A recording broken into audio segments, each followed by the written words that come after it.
Bismillahirrahmanirrahim. Assalamualaikum warahmatullahi wabarakatuh. Selamat pagi semuanya. Bagaimana kabarnya hari ini? Semoga kita masih dalam keadaan sehat walafiat. Amin ya rabbal alamin. Bagi yang hari ini sakit, semoga Allah angkat penyakitnya.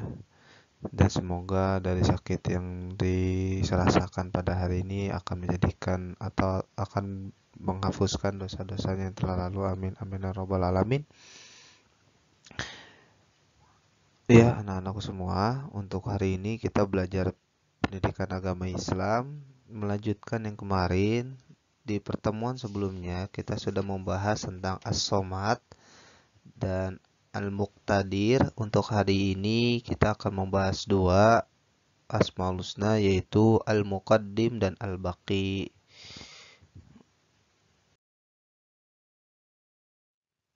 Ya, untuk pertemuan kali ini, saya akan membahas tentang Asmaul Husna, Al-Muqaddim, dan Al-Baqi.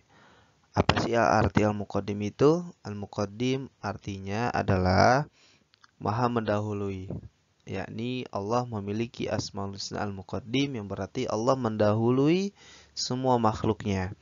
Allah Maha terdahulu. Allah telah ada sebelum semesta ini ada.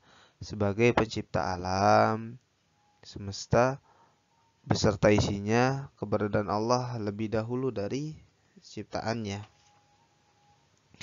Bahkan segala yang ada di dunia ini ada permulaannya. Pohon mangga misalnya bermula dari biji atau bibit yang kecil, kemudian pohon itu tumbuh perlahan-lahan menjadi besar dan berbuah. Demikian juga manusia. Kita sebagai manusia berasal dari segumpal darah yang berada dalam kandungan ibu. Kemudian ia lahir menjadi bayi dan tumbuh menjadi manusia dewasa. Akan tetapi tidak demikian dengan Allah. Allah adalah zat yang paling awal dan tidak memiliki permulaan.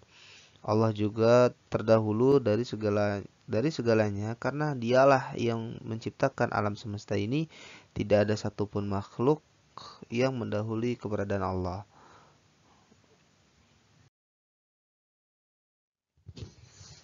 Lalu yang kedua, selain kita mengetahui arti Asmaul Husna Al-Muqaddim, kita juga harus meyakini Allah memiliki Asmaul Husna Al-Muqaddim. Ya, sebagai anak yang soleh dan soleha, kamu pasti yakin bahwa Allah adalah Tuhan yang maha terdahulu. Kamu juga yakin bahwa semua yang ada di dunia ini diciptakan oleh Allah Subhanahu wa Ta'ala. Apa yang harus kamu lakukan sebagai bukti keimanan kamu itu? Ya, contohnya yang harus kita lakukan pertama, rajin mempelajari Al-Quran, lalu meneliti ciptaan Allah, hormat dan patuh kepada orang tua. Untuk rajin mempelajari Al-Quran. Al-Quran adalah wahyu Allah yang berisi tentang kebenaran. Isinya menjelaskan tentang keberadaan dan kekuasaan Allah atas semua makhluknya, ya, yang ada di dunia ini. Kita harus meyakini dengan mempelajari Al-Quran, iman kita akan semakin kuat. Al-Quran juga mengajarkan kita menjadi makhluk yang tunduk dan patuh kepada Allah Subhanahu wa Ta'ala. Lalu yang kedua, meneliti ciptaan Allah. Allah juga mengajarkan kepada manusia melalui ciptaannya. Kita dapat belajar astronomi melalui benda-benda di langit.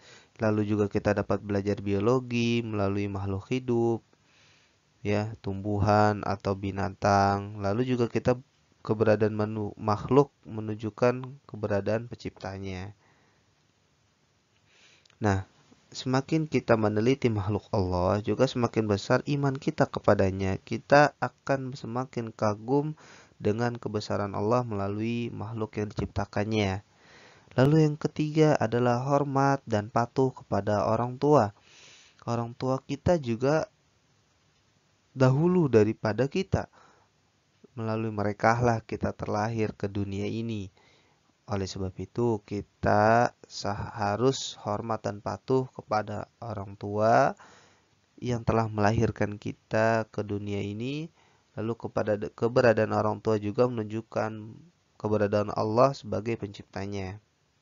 Lalu juga kita menghormati dan mematuhi nasihat orang tua. Itu juga merupakan bukti keimanan kita kepada Allah. Jangan seperti kita sama orang tua ketika disuruh belajar, disuruh yang lainnya, kita malah mengucapkan kata-kata yang membuat orang tua kita sakit. Itu tidak boleh, karena kalau tanpa orang tua kita tidak akan berada di dunia ini. Fahim tuh? Oke, fahimna.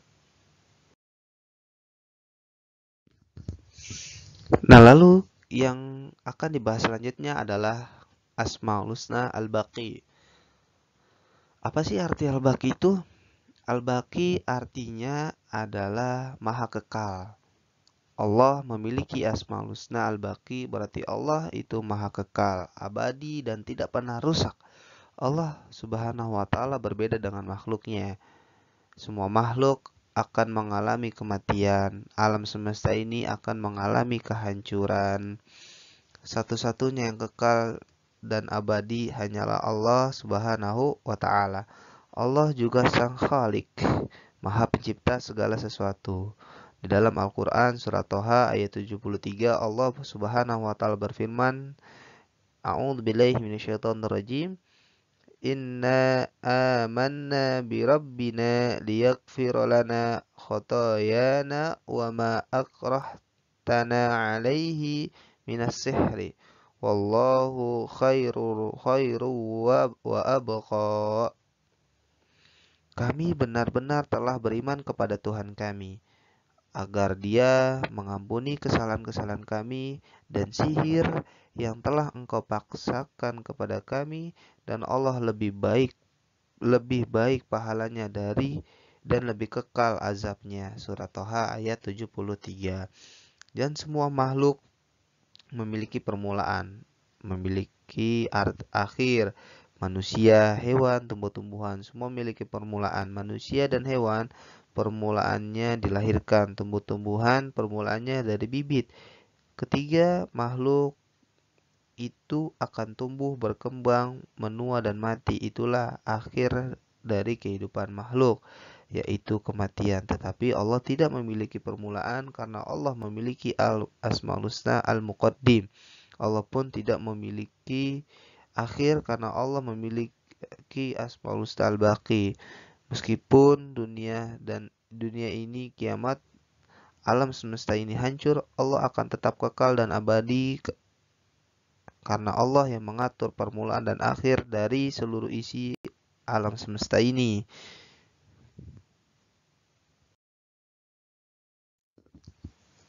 Nah, selain kita mengetahui arti Asmaul Husna Al-Baqi, kita juga sebagai manusia harus meyakini Allah memiliki sifat Al-Baqi. Ya. Tanda atau bukti seseorang mengimani Allah bersifat Al-Baqi antara lain sebagai berikut. Pertama, memperbanyak ibadah selama di dunia. Lalu kedua, ikhlas dalam beramal soleh. Lalu ketiga, tidak berputus asa dari rahmat Allah Subhanahu wa ta'ala. Memperbanyak ibadah selama di dunia.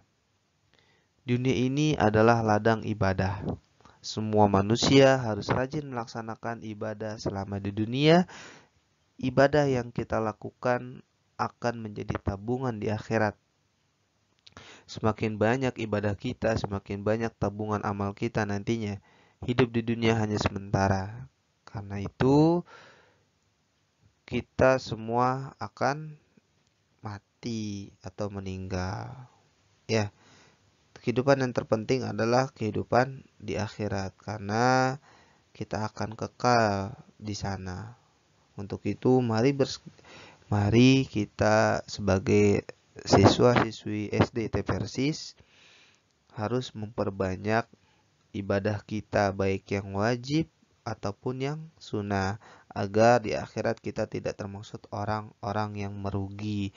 Lalu yang kedua, ikhlas ketika beramal soleh.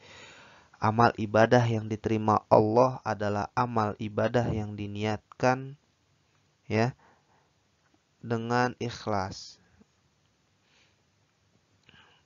Niat ibadah karena Allah, bukan karena menginginkan pujian orang lain atau mengharapkan sesuatu. Jangan sampai kita sebagai siswa-siswi SDT Persis, apalagi kita sudah kelas 6, disuruh sholat sama ayah ibunya, ya, nak sholat, nggak mau ah. Akhirnya ketika orang tua kita memberikan sesuatu untuk agar kita melaksanakan sholat, baru kita mau. Berarti kita masih belum ikhlas ketika menjalankan ibadah. Apalagi itu ibadah sholat untuk diri kita sendiri. Yang menentukan kita masuk surganya apa tidak, itu akan ditanya, yaitu sholat kita di akhirat. Lalu ibadah-ibadah kita yang lainnya. Lalu yang ketiga adalah tidak berputus asa dari rahmat Allah. Allah memiliki sifat Ar-Rahman dan Ar-Rahim karena Allah Maha Pengasih dan Maha Penyayang. Allah mengasihi semua makhluknya dan menyayangi semua hambanya yang beriman. Sebagai orang yang beriman tidak boleh berputus asa karena Allah pasti akan menolong hambanya. Ya, di saat kita dalam masa-masa sulit misalnya,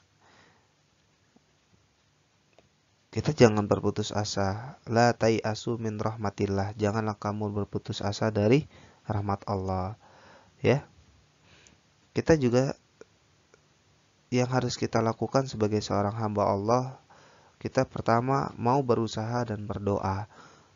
Allah pasti akan menolong kita kalau kita bersabar dari apa yang Allah berikan kepada kita. Ya, terima kasih sudah menyimak penjelasan dari Pak Herdi dengan sebaik-baiknya. Untuk tugasnya tadi selain menyimak, kedua memahami materi Asmaul Husna Al-Muqaddim dan Al-Baqi yang sudah Pak Herdi jelaskan tadi. Mohon dipahami, setelah sudah dipahami, ditulis atau mencatat poin-poin pentingnya saja dari kedua Asmaul Husna tersebut, yaitu Asmaul Husna Al-Muqaddim dan Al-Baqi. Oke, terima kasih atas partisipasinya. Kurang lebihnya mohon maaf. Assalamualaikum warahmatullahi wabarakatuh.